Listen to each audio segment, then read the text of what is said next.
그리고 이분 진짜 오랜만에 나와 주셨군요. 지난 내란 사태 동안 진짜 너무 고생을 많이 했고 너무 고생을 한 나머지 입원까지 했었어. 맞아요. 그래서 진짜. 보통 이제 유권자분들이 정치인들 건강 걱정하고 그러진 않거든요. 근데 이 시청자분들이 건강 챙기면서 하라고. 근데 그 건강을 또 이겨내시고 예. 또 국회에서 최선을 다하시고 아유 하나 더 가져와.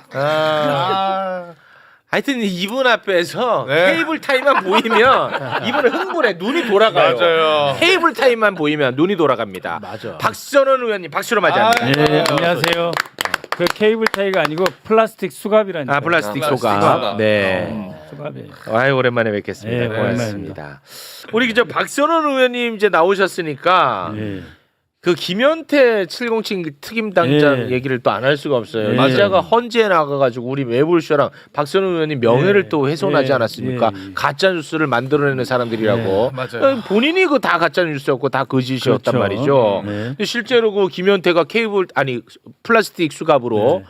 포박을 했습니다. 그거 뭐 네. 다 보셨죠? 예, 예. 네. 그래서 이 뉴스토마토 거짓말로 기자. 이제 드러났고 그리고 김현태가 해외 파병을 원한다. 맞아요. 그것도 사실로 네, 드러났고. 파병 나가고 싶다. 예. 그래서 시도를 했죠. 아, 말씀하신 게 다 사실로 드러났습니다. 예. 근데 지금 또 김현태를 선처해달라고 707 특임단 대원들이 지금 그 탄원서를 쓰고 있는데 문제는 뭐냐면 밑에다가 실명을 쓴다는 거야. 네. 그러면은 위에서 야 이거 탄원서 쓸 사람 있으면 써라 했는데 실명이 다 들어가 있어. 그럼 안 쓴 사람 안 누구야? 쓴 사람이 딱 색출이 된단 말이야. 그래서 이것 때문에 아주 죽을 맛이라는 보도가 있던데요. 그때 이 김현태가 이제 특임 단장으로 이제 현장에 들어갔잖아요. 여태 왜 그것도 못 뚫어? 뚫어 다 끌어내야지 저걸 못하네 막 하면서 그 이천에 있는 사령부에서 이렇게 비분 강개하던 자들이 있어요. 네. 걔들 아직 대령으로 있어요. 제가 누군지 알아요. 아 김현태 복심이네요. 그래가지고 아니 707이 저것도 못 뚫어? 뭐 하는 거야 도대체 막 그런 친구들이 있어요. 그 누군지 아는데 걔들이 이러는 거거든요. 당연히 그러겠지. 네. 왜냐하면 자기들도 죄가 돼 버리니까. 그러면 그래서 탄원서 내용이 뭐냐면 김현태는 뭐 끌어내라고 한 적도 없다. 나는 그런 지시 받은 적 없습니다. 이런 내용. 예. 그리고 김현태는 지금 가짜 뉴스와 싸우고 있습니다. 힘내세요. 선처해 주세요. 이런 내용이야. 하면서 내용이 그러니까 자기들도 다 죄가 있으니까 이거를 빨리 내기를 원하겠지. 예. 그 사람들이 주도를 하고 있는 거예요. 네, 그래서 이 친구들이 이제 누군 줄 아니까 그 앞으로 이제 파면된 마당에 내란 특검 등을 통해서 이 속가내야죠. 친구들까지 다 정리를 해야 돼요. 네. 이 친구들을 왜 정리를 해야 되냐면은 만약에 기각됐으면은 김현태 없어도 이 친구들이 다시 끌고 나와요. 정확합니다. 네. 아주 위험한 친구들이에요. 맞습니다. 그래서 그거 하나 못했어 이런 친구들. 근데 이제 이 친구들이 지금 이제 작년부터 지금 장군 인사가 지금 늦춰지고 있거든요. 그래서 윤석열이 들어오면은 대거 좀 밀린 장군 인사를 싹 하면서 애들을 다시 이 사람들을 다시 데리고 쿠데타 제2의 계엄을 할 것이다. 그래서 굉장히 저도 긴장되고 긴장된 상황에서 지켜봤는데 그 그룹들이 있어요. 네, 있겠죠. 지금이라도 제1공수 여단장 시켜주면 내가 대령인데 제1공수 여단장 시켜주면 내가 갈게. 그래서 아직도 있어요. 현직에 있어. 그래가지고 제발 진급만 시켜다오 이런 친구들이 지금 줄 서 있거든요. 그러니까 이 내란 이 것에 대해서 제대로 다시 발본색원 하지 않으면 안 되는 거예요. 네. 이거 굉장히 심각하네요. 지금 어느 상태까지 가 있죠? 김현태는 그 복직 날라갔죠. 아니 그 직무 배제 아니 뭐라고 해? 보직 해제. 보직 해제. 보직 해임. 국정조사 특위에서 위증죄로 고발되어 있는 상태입니다. 네. 그렇군요. 아직 이제 그 고발인 그 조사 이건 아직 진행되지는 않고 있는데 기소는 안 됐고. 예. 그게 내란 특검법이 통과돼야 이 모든 전반적으로 나머지 뒷설거지들을 할 수가 있습니다. 네, 맞습니다. 김현태. 매불쇼 건드렸지. 난 너 끝까지 간다. 김현태. 아니 그래서 일주일 사이에 머리가 확 더 긴 것 같아요. 하나 가지고. 김현태 끝까지 가. 너 때문에 우리 엄마 쓰러졌어. 김현태도 끝까지 위증했으니까. 그렇습니다. 네. 네. 자, 그러면 관저 이야기를 좀 한번 해보겠습니다. 진짜 너무너무 화가 나. 윤석열하고 김건희는 거기서 너무나 호화로운 생활을 막 지 멋대로 권력을 사유화했는데 파면 대고독을 누려. 와. 근데 이 두 부부 때문에 군인들은 지옥을 경험했더라고요. 그 대비되는 그 효과 때문에 너무 괴롭습니다. 네. 하나하나 좀 살펴보겠습니다. 내란 우두머리 윤석열 부부가 대통령 관저를 지금까지도 무단 점거하고 있습니다. 네. 근데 그때마다 나왔던 얘기가 뭐 이삿짐도 챙기고 하느라 뭐 시간이 걸린다 얘기를 했었는데 네. 그게 아니었어. 즐기고 있었어. 그 파티를 안에서? 한 거야. 요리사들 막 들어가는 거 어제 영상 함께 봤죠. 네.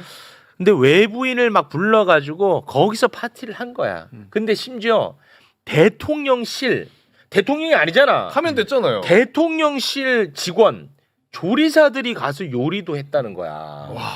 파면이 된 다음인데. 외부에서 사람 불러다가 자기 돈 낸 것도 아니고. 그렇습니다. 그러니까 이게 정말 미칠 노릇이거든요.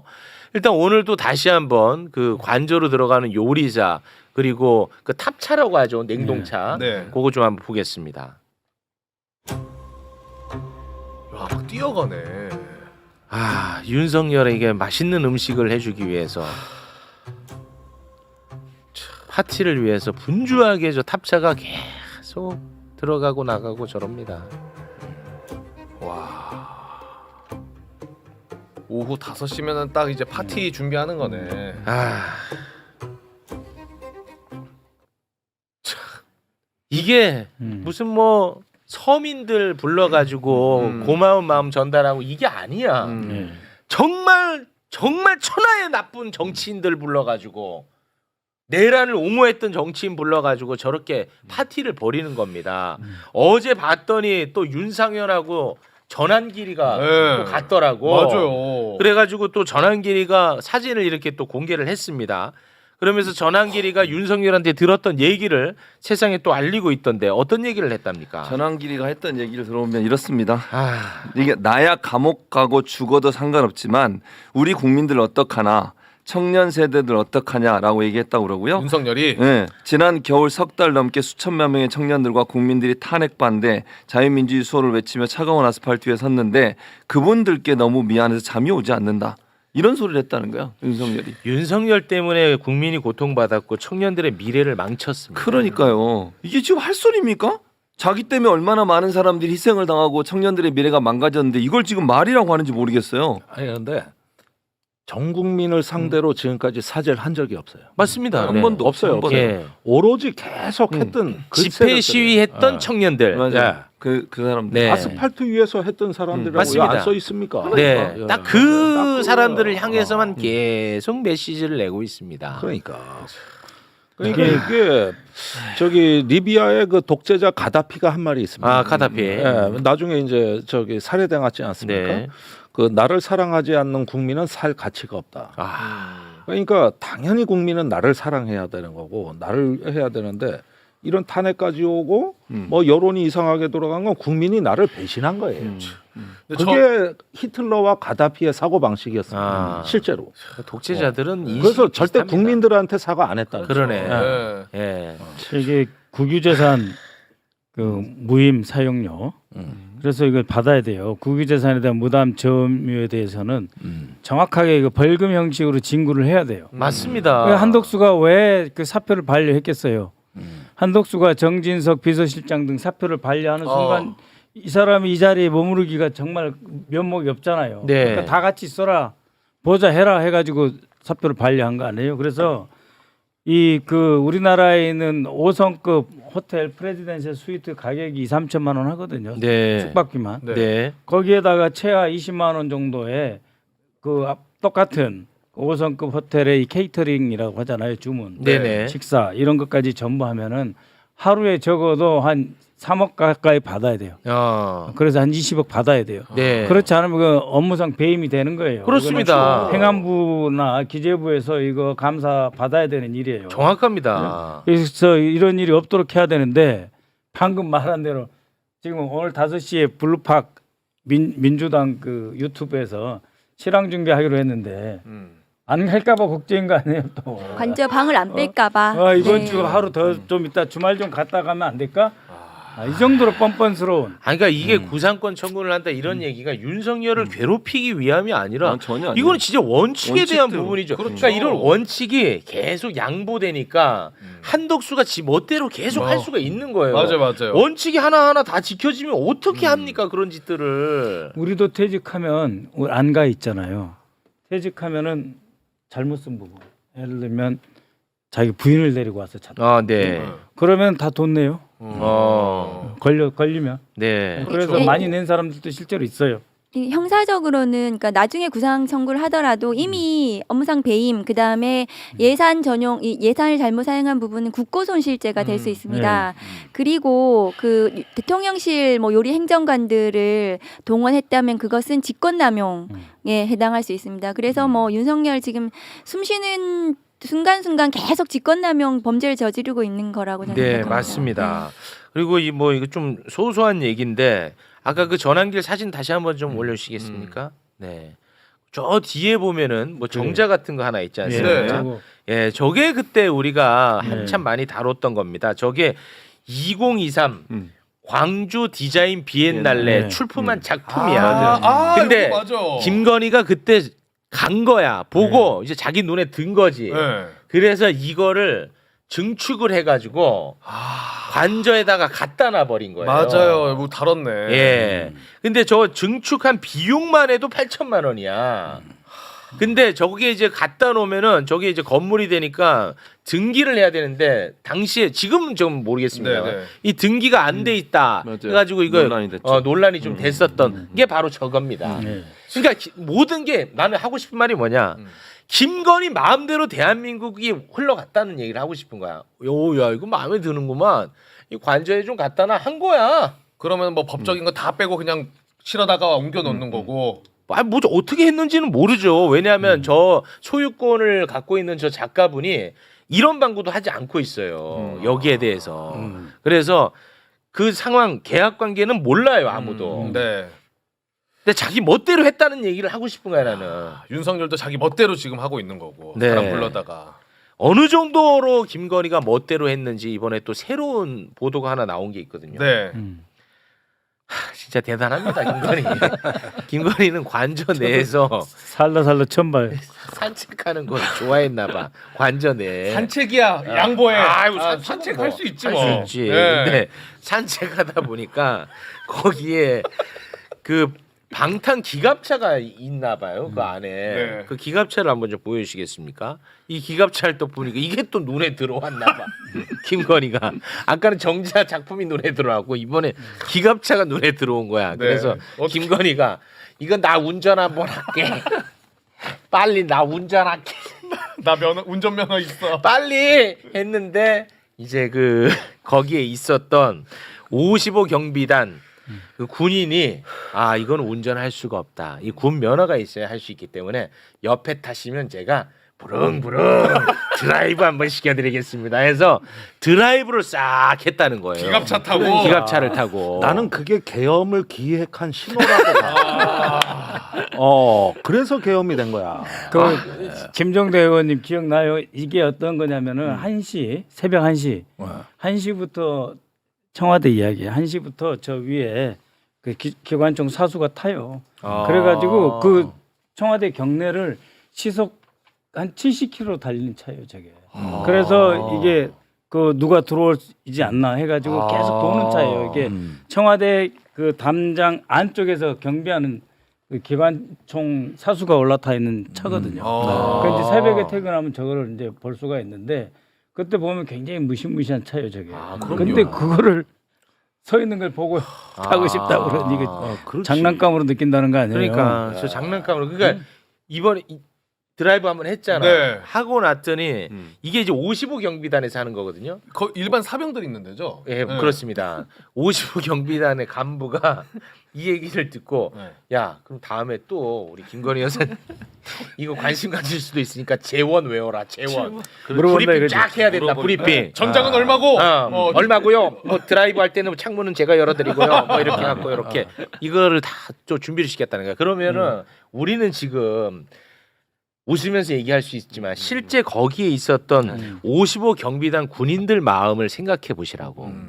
시키면 안 할 수 없잖아요. 그럼요. 그리고 뭐 나는 이 부대의 이해도가 좀 떨어져서 잘 모르지만 또 정예요원이라고 하더라고요. 언론 보도상으로는. 그래서 자부심이 또 있대.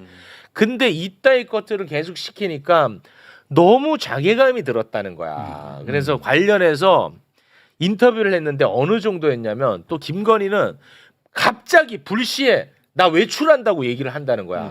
그러면은 전체가 또 비상 태세를 준비를 해야 돼. 나간다 그러니까. 나간다 그러면. 그런데 갑자기 또 취소. 뭐야? 얼마나 자괴감을 느꼈겠어. 그 심경을 전역 병사가 토로했는데 잠깐 좀 듣고 오겠습니다.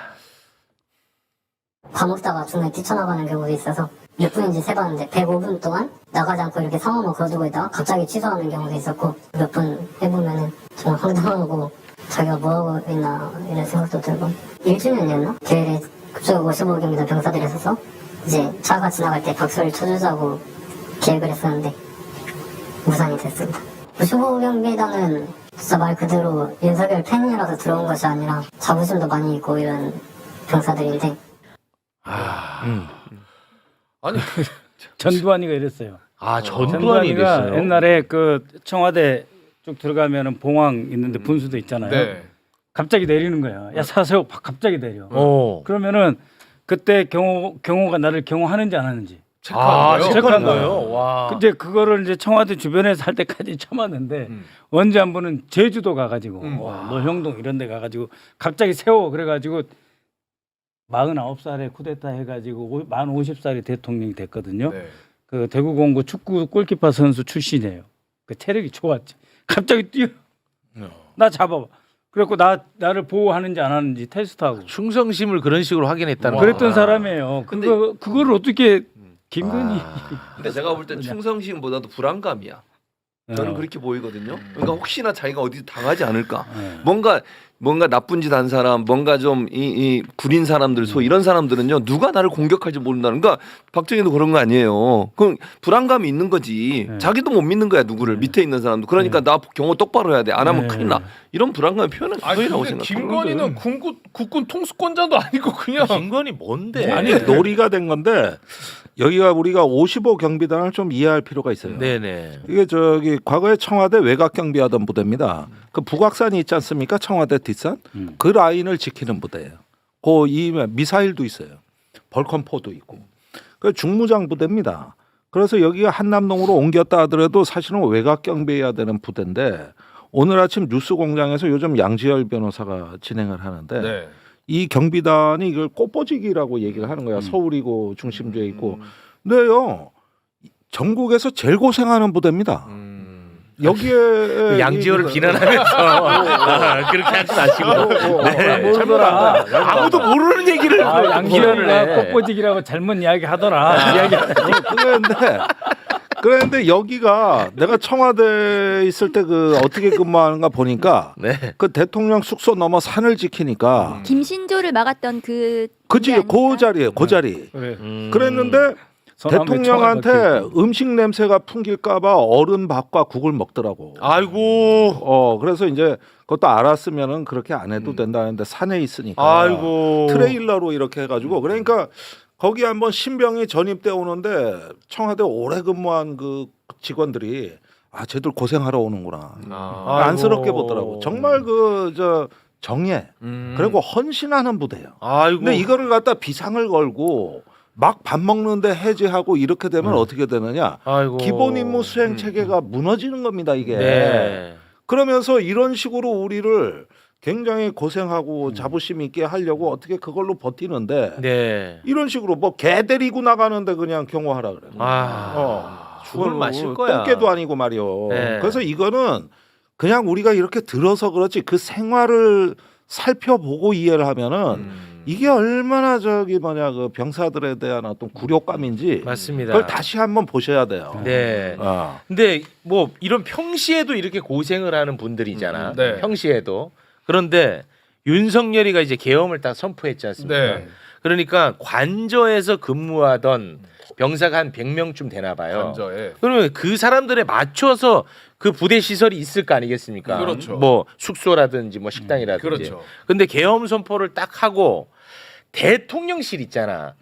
거기에서 근무하던 부대원들이 한 100명이 있었는데 이 병력이 관저로 왔다는 거야. 그러니까 용산에서? 용산 사람들이 네. 한남동으로 예, 왔는데 예, 왔는 거야. 시설은 100명밖에 안 되는데 그러니까. 200명 이상이 몰려든 거예요. 그래서 체육관에다가 그냥 꾸겨 넣어버렸어. 화장실도 없고 화장실도 없고 밥도 못 먹고. 버스에서 자고. 와 진짜 너무 열받네 또 말하면서 아 진짜 진짜 샌드위치 패널로 네. 만들어가지고 급조해서 만들어 보니까 씻을 수도 없고 사흘 동안 아무것도 못했다는 거예요. 그러니까 결국은 나중에 어떻게 하냐면 이게 그 트럭 한 대가 들어갔는데 트럭 안에 보면 이제 뭐 세수하는 거 이런 물품들을 보급을 한 거예요. 그러니까 네.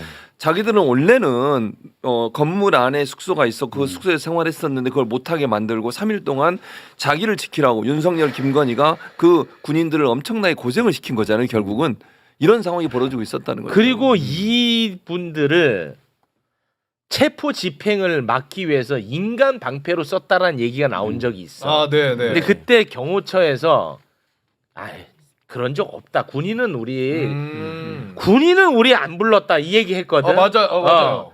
근데 인간 방패로 썼다는 증언이 이번에 또 나왔습니다. 인터뷰 듣고 오겠습니다. 55 경비단을 동원한 적 없었다 이렇게 말했었잖아요. 근데 전역자들이라든지 현역 근무자 딱 봐도 55 경비단 옷이거든요. 그게. 윤석열 김건희 부부는 악마입니다. 그냥 하는 집마다 그러네. 악마예요. 아니 이거 책임을 어떻게 물어야 돼 이거는 또? 국회에서 이게 논란이 되니까 그때 김선호 그 권한대행이 국방장관 권한대행. 차관이죠. 권한대행이 55 경비단이 앞으로는 투입되지 않겠다고 하겠다고 국회에서 답변을 했어요. 예. 그러면서 저 문제가 풀려나가기 시작한 겁니다. 네. 그러면 국방부 장관 대행이 보기에는 자기 휘하 병력을 본래 파견했던 임무 목적에 무관한 데 동원하고 있는 겁니다. 네. 불법적인데 동원하는 거죠. 불법적으로 동원한 거예요. 그러니까 이런 식으로 무력을 자꾸 남용하고 불법 동원하고 이러니까 국방장관마저도 이건 아니다 이거지. 그 동원 안 되겠다 그러면서 이제 저 행태가 없어졌죠. 김선호 차관이 수방사령관 했어요. 그러니까 문재인 정부 때 마지막 수방사령관을 해서 그 애하에 이제 55 경비단이 있기 때문에 이 부대가 얼마나 중요하고 어떻게 운영돼야 되는지 잘 아는 거죠. 그래서 그 이렇게 특수부대를 어떻게 보면 남용하는 거예요. 네. 어제 5.18 그 광주 국립묘지 다녀왔는데 작년 5.18 행사 때 거기에도 707을 경비 업무로 깔아놓은 거예요. 그러니까 작년에도 그때 707을 거기다 투입하는 게 기분이 굉장히 나빴는데 707 그 대원들은. 근데 이때부터 이미 김용현이나 이런 사람들 머릿속에는 이런저런 데 투입해보는 연습이야 이게. 아니 그러니까 작년 5.18 5.18 행사에 작년 5.18 행사에 특전사가 거기 갔었어요? 원래 특전사가 저기 그 담양 장성에 있는 특전사가 가야 돼. 11공수가 7공수 아니요? 그게 아니고 707을 거기다 투입을 했다니까요. 그래가지고 707에서 그때도 불만들이 많이 나왔는데 공격 부대인데 경비를 쓰라고 하는 원래는 거잖아요. 간 적도 없었고. 네. 써도 바로 옆에 있는 담양에 있는 11공수를 써야 되는 거예요. 와. 근데 5.18 행사에 작년에 거기 경비를 맡겼다고. 근데 올해는 이제 안 가니까 한덕수 권한대행이 갈 것 같다고 해서 또 준비하는 쪽에서 걱정이 많던데. 근데 아무리 그런데 그래도, 마구제비로 쓰는 거야. 아니 근데 아무리 그래도 그 5.18 행사에 그 공수부대가 가는 건 안 맞잖아요. 그건 좀 아니지 않나요? 네. 일반적으로 그러니까 5.18 대통령이 행사에. 어디 행사에 가면 외곽 경비를 군인들이 서요. 네. 안 보이게 그러니까 네. 보이지 않게 쓰고 이제 경호원들은 근접해서 경호를 하는 건데 말씀하신 것처럼 그 옆에 있는 부대가 출동하는 게 맞지. 네. 저리 멀리 있는 부대가 가는 건 좀 이해가 안 되는 거지. 이제 결국은. 대통령이 원하는 행사에 투입되는 일종의 이제 워밍업 그런 과정으로 이해할 수 있는 거예요. 이런 네. 근데 그 김건희의 그 군대 놀이는 그 전부터 네. 전조가 있었잖아. 맞아요. 예, 그 뭐 옛날 생각하면서 한번 잠깐 소개 좀 해주실래요? 기갑 이전에 이제 일들을 떠올려 보니까 네. 일단 김성훈한테 작살로 고기 잡으라고 저런 의혹쟁이도 있었고요. 저거는 지금 보면 귀여운 편이야. 네. 그리고 그 군함 함정에서 무슨 파티했다, 해상 파티했다. 아 맞아. 해군 함정에서. 맞아. 우리 다뤘었지. 그리고 제가 막 이것저것 찾아보니까 김건희가 확실히 군 장비에 관심이 많았구나. 미 핵잠수함에 타가지고 그거 컸어. 이거 왜 봅니까? 이 사진. 그거 컸어. 이거 저봐. 저거는 저러고 기밀 있잖아. 시설이야. 저게 민간인이 들어갈 수가 없어. 그런데 데리고 들어갔는데 제지를 못한 거야 미군이. 그러니까 저때 난리 났었잖아. 내가 물어볼게 김정대 의원님한테. 미국 대통령 영부인이 저런 거 봤어요? 없어요. 근데 없어요. 한국 대통령 부인이 저기 저런 거 비치인가도 없고. 그리고 저기 뭐냐 우리나라 해군 제독 그 장성 중에 네. 미군 핵잠수함 내부를 저기 봤다는 제독을 내가 본 적이 없어요. 와. 그 정도로 저건 기밀 시설이고 저기 말입니다. 미국 대통령이 직접 운영하는 단독 결정하는 핵무기가 두 종류가 있습니다. 미사일하고 저 잠수함 발사 미사일이에요. 네. 그런데 이건 그 핵카드라는 그 핵가방에서 그 네네. 운용하는 무기인데 오. 대통령이 직접 안 하고 협의해야 되는 건 폭격기에서 떨구는 거 중력 핵폭탄밖에 없고 네. 나머지 두 가지는 단독 운영이 가능해. 외부 간섭 없이. 네네. 그 중에 핵심 무기가 저거요. 어. 그래가지고 이거는 저기 인가된 요원 아니면 못 들어가는데 네. 또 한미동맹 이러니까 윤석열 대통령한테 공개를 한 거예요. 아. 근데 윤 대통령이 그럼 들어가서 브리핑 받고 나오면 돼. 네. 근데 부인을 데리고 막 들어가니까 저길 또 보고 앉아 있고 막지를 못하는 거야. 막지를 이걸. 유람선인 줄 알잖아. 네. 유람선 이거. 저러고 있다. 심지어 그러니까. 저거 보고 사람들이 동전이라도 넣고 봐라 그러면 난리예요. 지금 어디 통일전망대 갔냐고. 통일전망대 아니야. 근데 미국이 어떻게 생각했겠어요? 저 모습을 보면서 와. 그러니까. 네? 알겠습니다. 네. 자, 저희는 또 이제 한덕수 때리러 가야 되는데 오늘 법리적으로 좀 따질 부분이 많아요. 그래서 그 부분은 또 잠시 후에 법조인 출신 의원님과 함께 이야기를 나누는데 우리 저 국정원 출신이시니까 요거 하나 여쭤보겠습니다. 한덕수가 지금 엄청난 공작을 펼치고 있는 느낌입니다. 네. 그냥 하는 것은 아닌 것 같아요. 뭔가 예전에 큰 그림이 있었는데 그거는 한번 어그러졌던 것 같고 지금 또 뭔가 그림을 그리고 있는 것 같아요. 왜냐하면 네. 그렇지 않으면 이완규를 어떻게 헌법재판관으로 지명합니까? 그 공작 전문가시니까 그거를 한번 좀 그려주세요. 간단하죠. 그러니까는 이 그저께인가요? 그 이철우 경북도지사가 네. 이제 윤석열을 만나고 와서 윤석열이 한탄을 하더라. 기각될 줄 알았는데 인용이 됐고 그래서 네. 마지막 배신을 했더라. 이제 헌법재판관 누가 배신했다 그런 뜻일 것이고 그 다음에 하는 이야기가 사람에 충성하지 않는 사람 쓰지 마라. 지가 그렇게 자랑했던 사람에 충성하지 않는단 말을 뒤집었는데 네. 저희는 이제 우리 박은정 의원님도 그렇고 우리 탄핵 소추단 의원들이 보기에는 제일 먼저 배신한 게 한덕수거든요.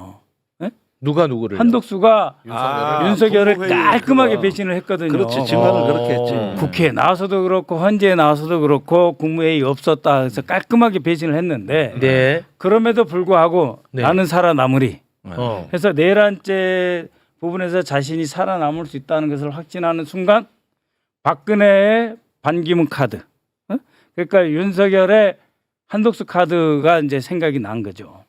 그래서 내가 이완규 등 저쪽의 요구를 들어줘가지고 앞으로 정당 해산이라든지 아니면은 공수처가 수사권 있냐 없냐 헌재로 또 올 때 네. 알받기로 해서 이걸 뒤집어 엎어서 윤석열을 도와주겠다라고 해서 쉴드를 쳐준 대신에 네.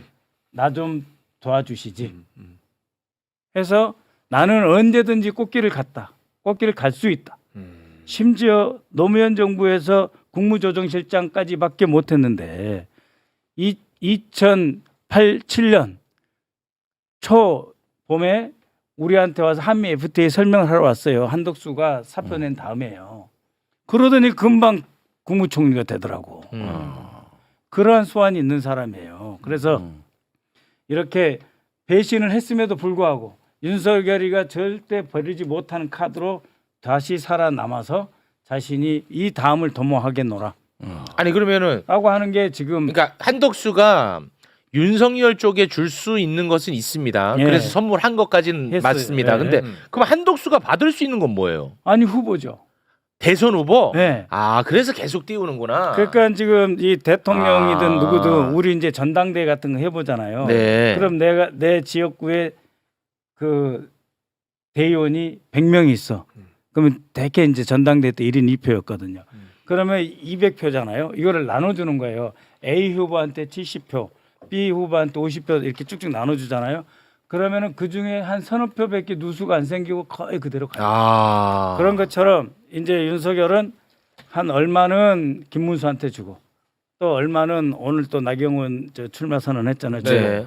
또 얼마는 한독수든 기타 와일드카드 조카를 위해서 대비했다가 1단계 경선, 2단계 경선, 3단계 경선 때 자신의 힘을 보여주려고 그러는데 거기에 나도 있습니다.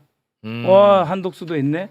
배신은 당했지만 그것을 끝까지 살아나왔던 이 한독수의 뒤집기 카드. 아. 그것이 지금의 보여주는 이완규, 헌재 등의 그 국면이다. 아, 결국 그렇게 보면 좀 다른 그 정치에 어떻게 보면 추악한 일면인데 그 볼 수 있죠. 네. 박선원 의원님 말씀도 맞는 말씀이신데 저는 또 제가 윤석열 검찰을 네. 또 아는 입장에서 네. 보면은 이게 그렇게까지 한덕수가 그 똑똑하게 뭘 혼자서 주도적으로 할 인물이 못 된다. 네. 윤석열 세력의 말로 그냥 사용되고 있는 것이다. 저는 그렇게 생각하고 아. 12월 4일 안가 해동 때 4명이 모였습니다. 네. 거기에 김주현, 박성재 그리고 이상민. 그 이상민 네. 그리고 이완규가 들어가 있어요. 네. 그래서 그 윤석열 직무정지 이후에 그 국무회의나 한덕수, 최상목 등등을 이완규가 뭐 옆에서 굉장히 조언하거나 이런 정황들이 많이 나오고 있어요. 그러면 한덕수가 윤석열 세력을 구하는 것이 자기를 구하는 거거든요. 그러면서 저는 이 대선까지 지금 그러니까 나오면서 그 헌법재판관들을 이제 지명하는 거 이런 무리수까지 저는 시켜서 하는 것이 아닌가 그런 생각은 좀 들거든요. 네. 알겠습니다. 일단은 한덕수 요걸 빨리 우리 저희가 또 제지를 해야 되거든요. 그렇죠. 그래서 법적으로 법률적으로 또 저희 분석을 해야 될 것 같습니다. 자 그러면 우리 박선원 의원님과는 여기서 인사를 박선원 나누겠습니다. TV 박선원 구독. TV. 부탁합니다. 대단히 고맙습니다. 유튜버 예, 박선원이었습니다. 고맙습니다. 고맙습니다.